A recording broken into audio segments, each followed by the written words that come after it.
எறா குழம்பு செய்ய போகிறோம். அதுக்கு நம்ம மசாலா அரைக்கணும். மசாலா அரைக்கிறதுக்கு தேவையான பொருட்கள்: தனியா, ஜீரகம், 1 ஸ்பூன் சோம்பு, 1 ஸ்பூன் கசகசா, 4 காஞ்ச மிளகாய், பட்டை, சிறிது மிளகு,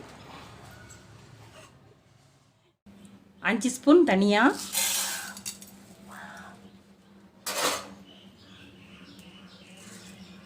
1 ஸ்பூன் ஜீரகம், 1 ஸ்பூன் கசகசா,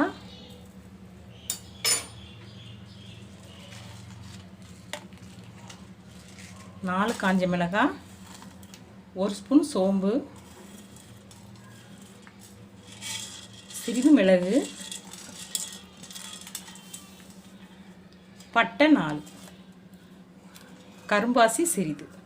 இதை லேசாக வறுத்துக்கலாம் கருகாமல்.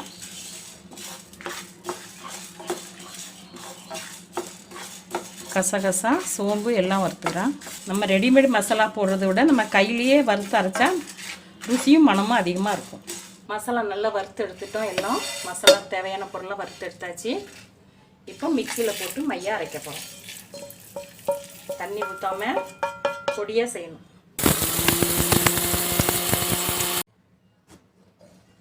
எறா குழம்புக்கு மசாலா பவுட்ரு. நம்ம குழம்பு செய்கிறதுக்கு முன்னால் எறாவுக்கு மசாலா போட்டு வைப்போம்.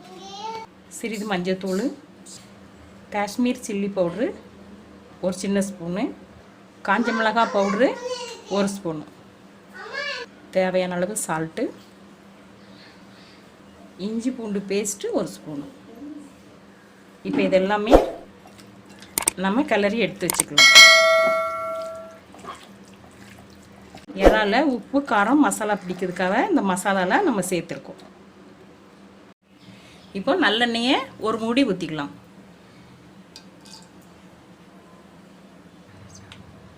கடுகு 1 ஸ்பூன். கடுகு பொரிஞ்சிச்சு. பெரிய வெங்காயம் 1. இதை எண்ணெயில் வதக்கணும்.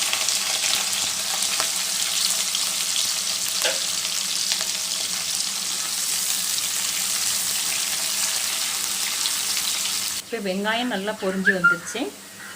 இஞ்சி பூண்டு பேஸ்ட்டு 1 ஸ்பூன்.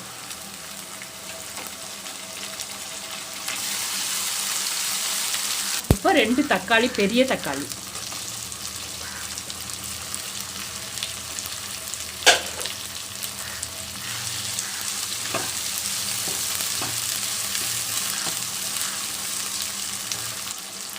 அடுத்து 1/2 ஸ்பூன் மஞ்சத்தூள்,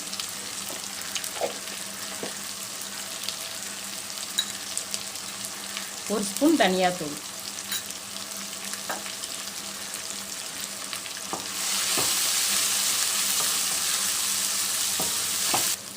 அடுத்து சின்ன பச்சை மிளகாய் 2,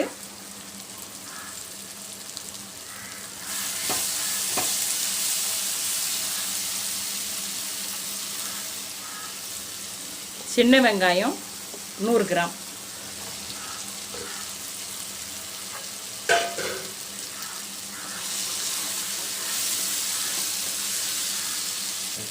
வெங்காயம் நல்லா வெந்து வந்துருச்சு. இப்போ எறாவை ஆட் பண்ணலாம்.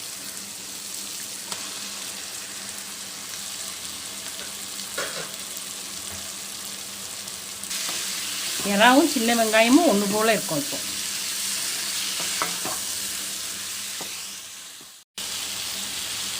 இப்போ நம்ம அரைச்சி வச்சுருக்க இந்த மசாலாவை இதோட ஆட் பண்ணுறோம்.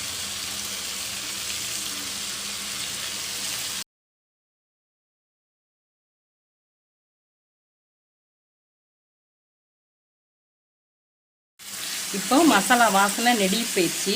இப்போ நம்ம ஒரு எலுமிச்சம்பழம் அளவு புளி கரைசல் பண்ணி எடுத்து வச்சுருக்கோம். இதை இதோட ஆட் பண்ணுறோம்.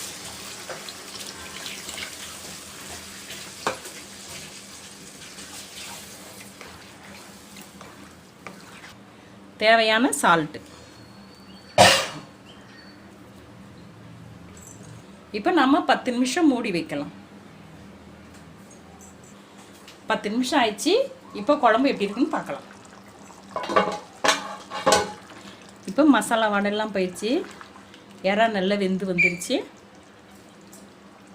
எறா நல்லா வெந்துருச்சு. மசாலா வடையெல்லாம் போயிடுச்சு. இப்போ எறா குழம்பு ரெடி.